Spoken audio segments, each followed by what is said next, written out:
Bismillahirrahmanirrahim. Assalamualaikum warahmatullahi wabarakatuh. Selamat pagi anak-anak. Semoga kalian selalu dalam keadaan sehat walafiat. Baik anak-anak, sebelum kita memulai kegiatan belajar mengajar kita yang dilakukan pada hari ini, terlebih dahulu marilah kita berdoa bersama-sama sesuai dengan keyakinan masing-masing, agar kegiatan belajar yang dilakukan pada hari ini dapat diridhoi oleh Tuhan Yang Maha Esa. Berdoa mulai.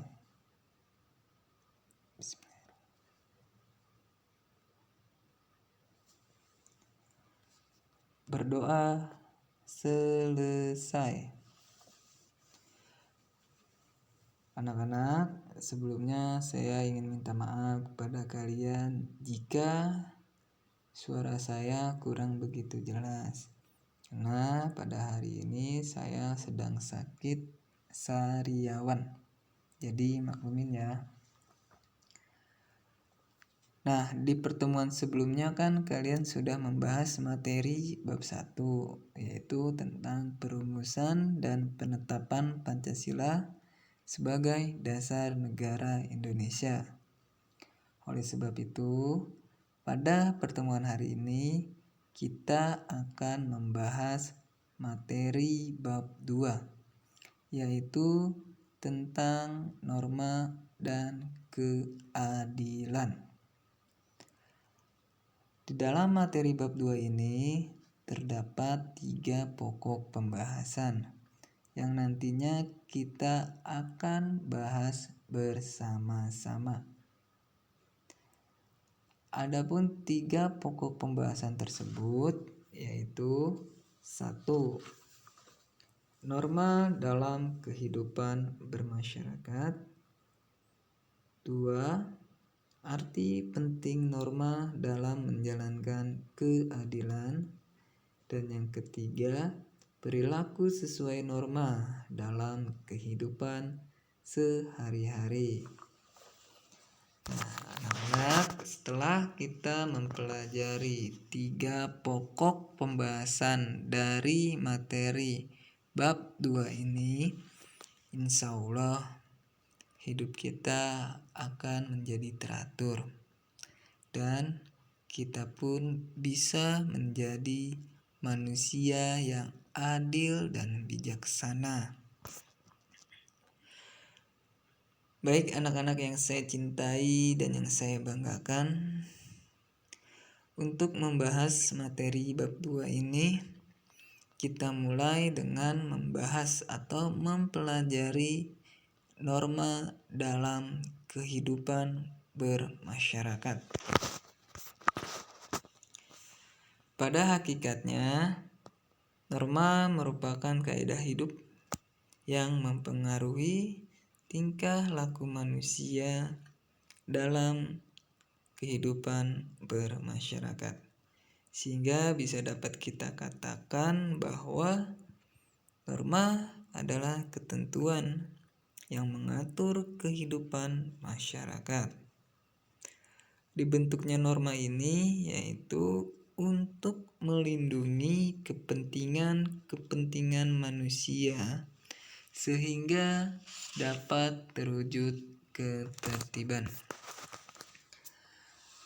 Di dalam kehidupan bermasyarakat terdapat bermacam-macam norma. Nah, adapun macam-macam norma tersebut yaitu 1. Ada yang namanya norma kesusilaan, norma kesopanan, norma agama, dan norma hukum.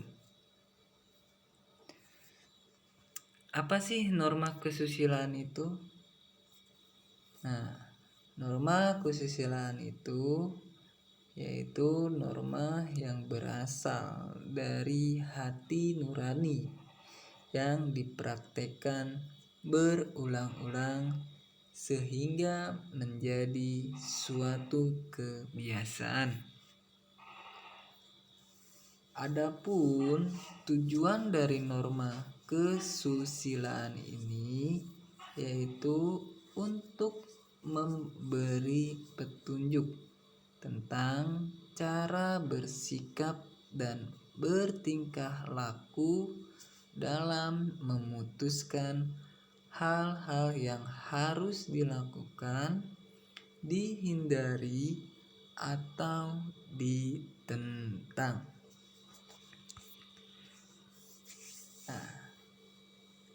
Sanksi dari seseorang yang melanggar norma kesusilaan yaitu 1.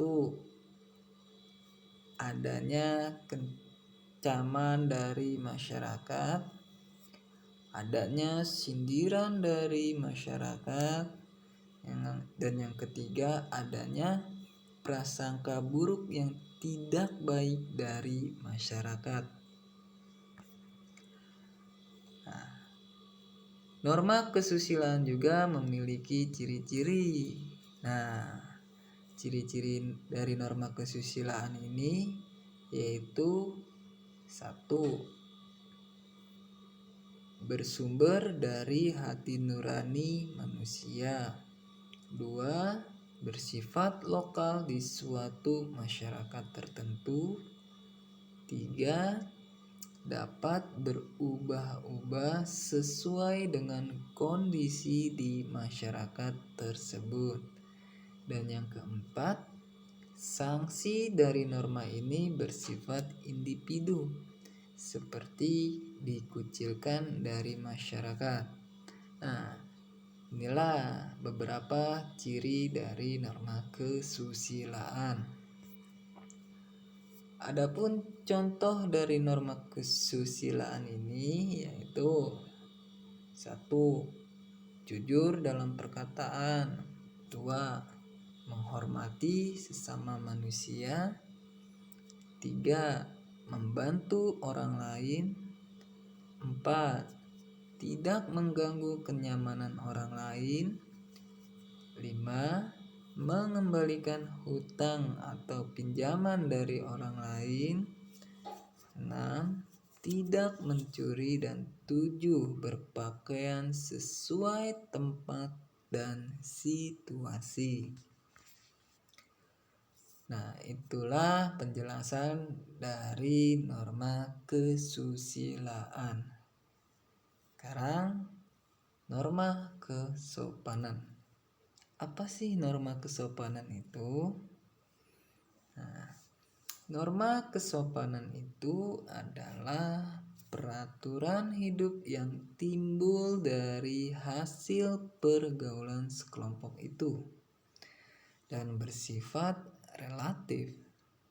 Artinya, apa yang dianggap sebagai norma kesopanan berbeda-beda di berbagai tempat.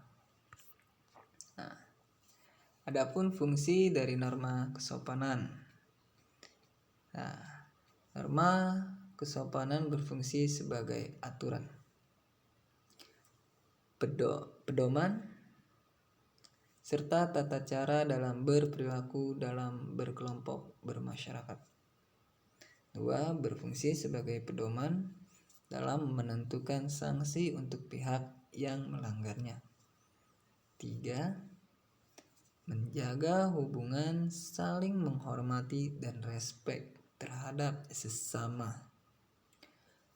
4. Menciptakan suasana yang selaras. Dan yang kelima, dapat mengontrol tingkah laku seseorang. Inilah fungsi dari norma kesopanan. Selain memiliki fungsi, norma juga memiliki manfaat untuk diri kita sendiri ataupun untuk orang lain. Ini adalah contoh.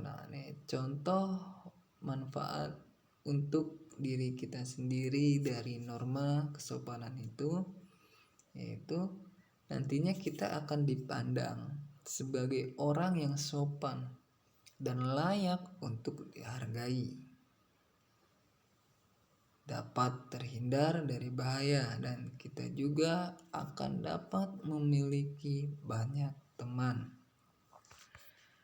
Nah, sedangkan manfaat untuk orang lain dari norma kesopanan ini yaitu ketika seseorang bersikap baik dalam suatu kelompok, maka orang tersebut akan menjadi contoh bagi orang lain. Nah, seperti ketika si Ucup nih ya. Si Ucup sedang melakukan hal kebaikan, yaitu hal kebaikannya memberi sedekah kepada fakir miskin. Dan si Stephen melihat si Ucup. Nah, akhirnya si Stephen ini nih yang orang lain ya, mengikuti contoh yang dilakukan atau mengikuti perilaku yang dilakukan oleh si Ucup itu. Nah, inilah manfaatnya itu. Dan yang kedua, manfaat untuk orang lain dari norma kesopanan ini yaitu dekat dengan orang yang memiliki sikap dan perilaku yang baik akan membuat orang lain nyaman. Nah, adapun contoh baik dalam norma kesopanan ini yaitu membuang sampah pada tempatnya, ikut serta dalam gotong royong, mau bekerja sama dan selalu ramah. 3. Menghargai yang lebih tua, misal saja dengan menyapa, memberikan tempat duduk kepada yang lebih tua. Dan yang keempat, berkata baik kepada siapapun dan selalu menunjukkan keramahan.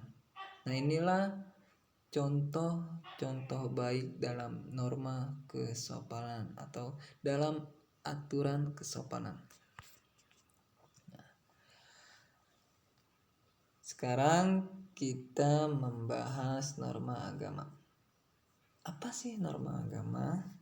Nah, norma agama ini adalah aturan yang diturunkan sesuai ajaran-ajaran agama atau bersumber pada keyakinan terhadap Tuhan Yang Maha Esa. Fungsi dari norma agama ini pun yaitu sebagai panduan hidup manusia yang bersifat ilahiyah. Berfungsi untuk menyediakan batasan-batasan perilaku yang manusiawi menurut perspektif yang bersifat ketuhanan. Berfungsi sebagai panduan hidup yang mengatur hubungan antara manusia dengan manusia, sekaligus antara manusia dengan Tuhannya. Dan berfungsi juga sebagai pengaturan tata perilaku. Nah, inilah fungsi dari norma agama. Adapun sanksi dari norma agama yaitu orang yang melanggar norma agama akan mendapatkan dosa dan akan dimasukkan ke neraka oleh Tuhan karena sudah melanggar perintahnya. Nah, makanya jika kalian tidak ingin masuk neraka, maka kalian jangan pernah melanggar apa yang diperintahkan oleh Tuhan. Nah, adapun contoh dari norma agama yaitu makan dengan tangan kanan, tidak membenci orang yang berbuat jahat kepada kita, dan memakai kerudung untuk seorang wanita. Jadi wanita itu harus memakai kerudung. Alasannya untuk menutupi auratnya. Ini khusus wanita ya, lelaki mah nggak boleh pakai kerudung. Nah, inilah beberapa contoh dari norma agama. Nah, sekarang norma hukum.